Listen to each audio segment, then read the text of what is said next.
Y'all, thanks for coming out. It is truly a beautiful day here in Washington, D.C., but right now on our southern border, it is total chaos that's happening right now. It is May the 11th, the day the president has declared the end of the pandemic, but this day is also the end of Title 42.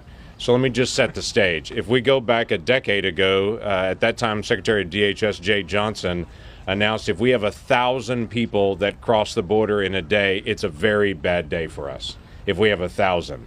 Fast forward to the earliest days of the Biden administration, and they stopped doing border wall construction. They announced a change in Title 42 policy to turn it down. At some point there, announced a shift in how they're handling family policies, and they suddenly had 4,500 to 5,000 people a day.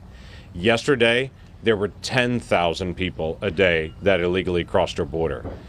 This bad situation where we've got 2.5 million people crossing our border now and abusing our immigration system and our visa system has now accelerated to a pace literally we have never seen. If you're a Border Patrol agent right now along our southern border, you literally don't know what the policy is. The old policy goes away at midnight tonight with Title 42. A new policy has been put in place today that has not been tested. And at the same time, the administration is stepping up and saying, we're very aware that we may have bad days to weeks to months coming ahead. The reason for that is because of the end of Title 42, because they had not put a new border policy in place in time to be able to make a difference.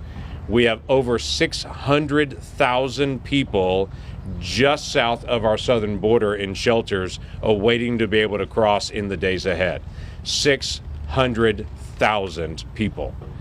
So what has happened is the administration has sent 1,500 military individuals to be able to go down to our border, not to be able to enforce the border, but to be able to handle transportation and processing people into the country.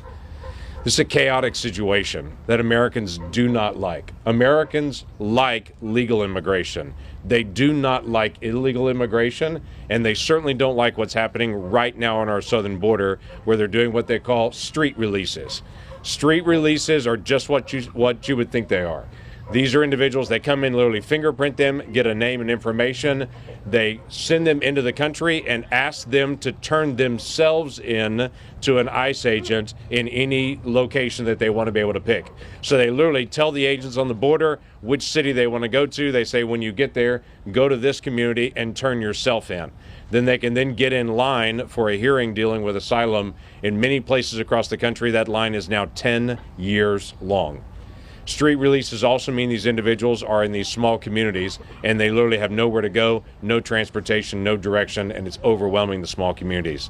The chaos on our southern border continues to accelerate. This administration has not done what it needed to do. This was a very predictable crisis. And may I remind everyone, there was conversation about the end of Title 42 in the very first weeks of the Biden administration's term. We're now 2.5 years in, and they're showing they were not prepared for this moment. We have got to enforce our border and to be able to manage these crises in a way that just honors the law and honors the American people.